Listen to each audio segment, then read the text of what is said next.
नमस्कार, स्वागत है आपका हमारे चैनल पर। मैं हूं आपके साथ शिप्रा सैनी। शिवसेना सांसद संजय राउत ने बड़ा दावा किया है। 2024 में केंद्र पे पहले स्थान पर होगी शिवसेना, ये संजय राउत की ओर से कहा गया है। लेकिन उनके इस बयान पर अब महाराष्ट्र में उन्हीं के ही सहयोगी कांग्रेस पार्टी के नेता संजय निरुपम ने उनके इस बयान को सबसे बड़ा मजाक बताया है और कहा है कि ये दरअसल चुटकुला है संजय राउत की ओर से जो छोड़ा गया है, जिस पर सिर्फ और सिर्फ हंसी ही आ सकती है। तो महाराष्ट्र में दूसरी पार्टियों की बदौलत सत्ता पर बैठी शिवसेना अब 2024 में लोकसभा चुनाव के लिए मुंगेरी लाल के हसीन सपने देख रही है। दरअसल आज दशहरे के मौके पर महाराष्ट्र में शिवसेना ने दशहरा रैली का आयोजन किया है और उससे ठीक पहले संजय राउत ने ये बड़ा दावा किया। उन्होंने कहा कि शिवसेना 2024 में केंद्र में सबसे ऊपर होगी। सवाल ये है कि जो पार्टी अकेले एक राज्य महाराष्ट्र में दूसरी पार्टियों की बदौलत सत्ता पर बैठी हुई है, आखिर वो पार्टी ये चमत्कार कैसे करेगी?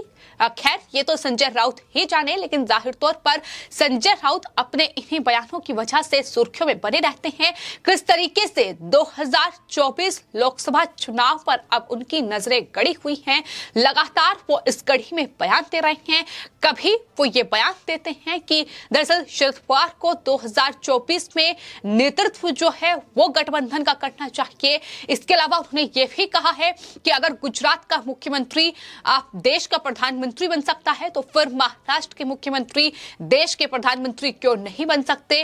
तो उद्धव ठाकरे को प्रधानमंत्री बनाने के लिए संजय राउत लगातार इस तरीके के जोक कहीं ना कहीं छोड़ रहे हैं, जोक्स मार रहे हैं और उनकी ही सहयोगी पार्टी अब संजय राउत का मजाक बना रही है। आपको बता दें, संजय राउत ने मुंबई में एक स्थानीय मराठी चैनल पर बात करते हुए ये कहा कि 2024 में देश की राजनीति पूरी तरीके से बदल चुकी होगी। आप राष्ट्रीय राजनीति में एक अलग सूरज चमकते देखेंगे। यानी शिवसेना को सूरज बता रहे हैं और कह रहे हैं कि आपका पैसा, आपका आतंक, आपका धोखा इसमें काम नहीं करेगा। 2024 में शिवसेना का केंद्र में सर्वोच्च स्थान होगा और राष्ट्रीय राजनीति में एक महत्वपूर्ण मोर्चे के रूप में सामने होगा। तो ये संजय राउत की ओर से बयान दिया गया है। दरअसल जो शिवसेना महाराष्ट्र में है, फिलहाल महाराष्ट्र में महाविकास आघाड़ी सरकार चल रही है, जिसमें शिवसेना, एनसीपी और कांग्रेस पार्टी मिलकर ये गठबंधन की सरकार महाराष्ट्र में चला रही है। लेकिन महाराष्ट्र किस तरीके से शिवसेना के इस शासन में त्रस्त है, ये लगातार वहां से जो खबरें सामने आ रही हैं, जिस तरीके से वहां भ्रष्टाचार चरम सीमा पर है, वहां हर एक काम के लिए ये सरकार में बैठे मंत्री वसूली कर रहे हैं। बड़ा वसूली का धंधा महाराष्ट्र में चल रहा है। यहां तक कि तमाम महाराष्ट्र में शिवसेना, एनसीपी के बड़े नेता इस वक्त केंद्रीय जांच एजेंसी ईडी और सीबीआई की रडार पर हैं। ये तमाम बड़े भ्रष्टाचार हैं जो लगातार महाराष्ट्र में सामने आ रहे हैं। और इस बीच संजय राउत का ये दावा कि दरअसल 2024 में वो सबसे बड़ी पार्टी बनकर उभरेगी, तो आखिर ये संभव कैसे हो पाएगा?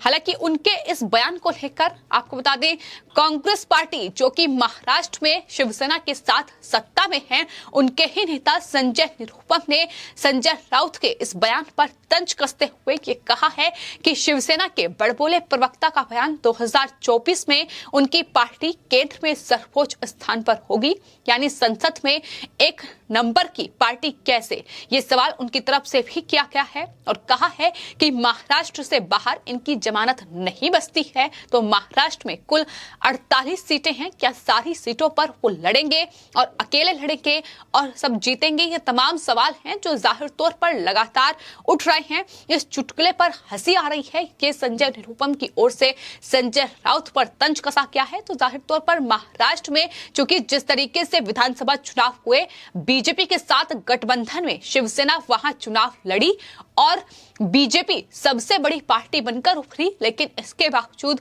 शिवसेना ने वहां एनसीपी और कांग्रेस से सांठगांठ की, जिसके बाद ये महाविकास आघाड़ी सरकार फिलहाल महाराष्ट्र में चल रही है।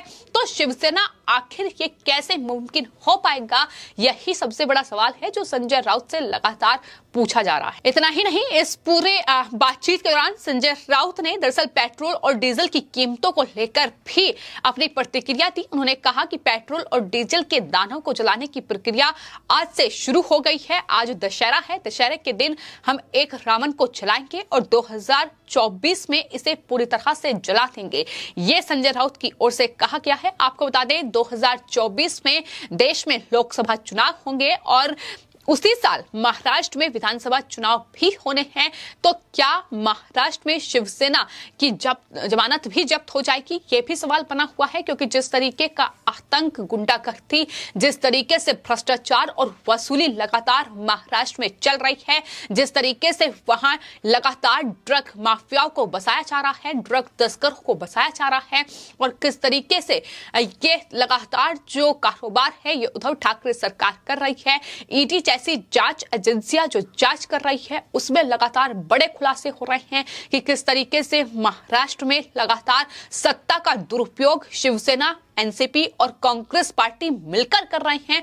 एक के बाद एक बड़े नेता शिवसेना के इन तमाम भ्रष्टाचार में फंस रहे हैं। इसके अलावा भी आपको बता दें शिवसेना के एक और नेता आनंद राव पर हाल ही में, जो कि पूर्व सांसद हैं, उन पर 940 करोड़ के एक भ्रष्टाचार के मामले में, जो कि बैंक में हुआ है, उसमें ईडी ने शिकंजा कसा है। तो लगातार शिवसेना की पोल खुल रही है कि किस तरीके से शिवसेना लगातार सत्ता का दुरुपयोग कर रही है। तो ऐसे में पहले महाराष्ट्र को संभाले और उसके बाद केंद्र में शासन करने का सपना शिवसेना देखे तो बेहतर होगा, ये लगातार देश की जनता कह रही है। फिलहाल आपको बता दें महाराष्ट्र में शिवसेना की ओर से दशहरा रैली आज की जाएगी, ये घोषणा उनकी तरफ से की गई थी। तो उनके लिए कोई कोविड प्रोटोकॉल महाराष्ट्र में नहीं है, लेकिन वहीं तमाम दूसरे मामलों में, फिर चाहे वो दुर्गा पूजा हो या फिर गणेश चतुर्थी हो या फिर गणेश विसर्जन का मौका हो, जिस तरीके से तमाम गाइडलाइन तय कर दी जाती है, वो अपने आप में सवालों के घेरे में आ जाता है कि आखिर क्यों सिर्फ और सिर्फ त्योहारों के गाइडलाइन शिवसेना की ओर से तय की जाती है। आखिर क्यों उनके कार्यक्रमों के लिए ये गाइडलाइन नहीं होती है, आखिर क्यों इस तरीके से रैली का आयोजन किया जाता है, इस तरीके से महाराष्ट्र बंद का आह्वान किया जाता है, और जिसकी आड़ में इस तरीके की गुंडागर्दी और अराजकता महाराष्ट्र में महाविकास आघाड़ी सरकार दिखाती है। तो फिलहाल शिवसेना, उद्धव ठाकरे, संजय राउत सवालों के घेरे में है कि आखिर जिससे महाराष्ट्र नहीं संभल रहा है, जो महाराष्ट्र में लगातार सत्ता का दुरुपयोग कर रही है, वो केंद्र को कैसे संभाल पाएगी। और फिलहाल महाराष्ट्र में कहीं ना कहीं जो महाविकास आघाड़ी सरकार चल रही है उसकी मुश्किलें बढ़ रही हैं। उद्धव ठाकरे के कहीं ना कहीं उनकी कुर्सी पर संकट के बादल मंडरा रहे हैं। जिस तरीके के बड़े भ्रष्टाचार और वसूली के इस मामले में जांच लगातार चल रही है, मुश्किलें बढ़ रही हैं। तो ऐसे में महाराष्ट्र में कुर्सी जाती दिखाई दे रही है, लेकिन कहीं ना कहीं जो दिन में सपने हैं वो प्रधानमंत्री बनने के उद्धव ठाकरे देख रहे हैं और संजय राउत उनका बखूबी तरीके से साथ दे रहे हैं। फिलहाल संजय राउत का ये बयान कोई नया नहीं है, इस तरीके के बयान लगातार उनकी तरफ से सामने आए हैं। इसके अलावा आपको बता दें संजय राउत ने दरअसल आरएसएस प्रमुख मोहन भागवत के जो ड्रग्स को लेकर उन्होंने बयान दिया था उस पर भी पलटवार किया है। संजय राउत ने कहा है कि मोहन भागवत अगर कुछ बोलते हैं तो उसका महत्व होता है। वो कहते हैं कि ड्रग का पैसा देश विरोधी गतिविधियों में इस्तेमाल किया जा रहा है, तो देश में सरकार का नेतृत्व कौन कर रहा है, ये सवाल उनकी तरफ से पूछा गया है। लेकिन ड्रग्स जब्त कहां हो रही है, ड्रग्स की बरामदगी कहां हो रही है, ड्रग्स माफियाओं पर शिकंजा कहां कसा जा रहा है, और बॉलीवुड आखिर किस राज्य में है। महाराष्ट्र जहां लगातार इन ड्रग माफियाओं के साथ महाविकास आघाड़ी सरकार, उद्धव ठाकरे सरकार है, उनका साथ बखूबी तरीके से दे रही है। तो ऐसे में सवाल लगातार इस पूरे ड्रग सिंडिकेट को लेकर उद्धव ठाकरे सरकार पर उठ रहे हैं। तो संजय राउत के ये बयान अपने आप में एक बहुत बड़ा मजाक है। जिस तरीके से वो कहते हैं कि अगर गुजरात के मुख्यमंत्री देश के प्रधानमंत्री बन सकते हैं तो महाराष्ट्र का मुख्यमंत्री देश का प्रधानमंत्री क्यों नहीं बन सकता। लेकिन बीजेपी और शिवसेना में कितना अंतर है ये भी संजय राउत को जरूर गौर करना चाहिए कि शिवसेना जो महाराष्ट्र तक सिमटी हुई है और महाराष्ट्र में भी दूसरी पार्टियों की बदौलत सत्ता पर बैठी है, एक बीजेपी जो लगातार देश में कहीं ना कहीं जिस तरीके के कार्य उनकी तरफ से हो रहे हैं, जिस तरीके की योजनाएं उनकी तरफ से चलाई जा रही हैं, जिस तरीके का नेतृत्व प्रधानमंत्री नरेंद्र मोदी कर रहे हैं, वो अपने आप में देश की जनता उसकी सराहना कर रही है। लेकिन महाराष्ट्र में अगर सोशल मीडिया पर नजर डाली जाए, जाहिर तौर पर ये बड़े खुलासे देखने को मिलेंगे किस तरीके से उद्धव ठाकरे सरकार के खिलाफ लोगों की नाराजगी और गुस्सा लगातार बढ़ रहा है। क्योंकि उद्धव ठाकरे कुर्सी पर तो बैठ गए हैं, लेकिन जिस तरीके से उसका गलत इस्तेमाल कर रहे हैं वो दरअसल महाराष्ट्र की जनता को रास नहीं आ रहा है। फिलहाल आपकी इस पूरे मामले पर क्या राय है, हमें कमेंट बॉक्स में जरूर लिखें और चैनल को सब्सक्राइब करें। धन्यवाद।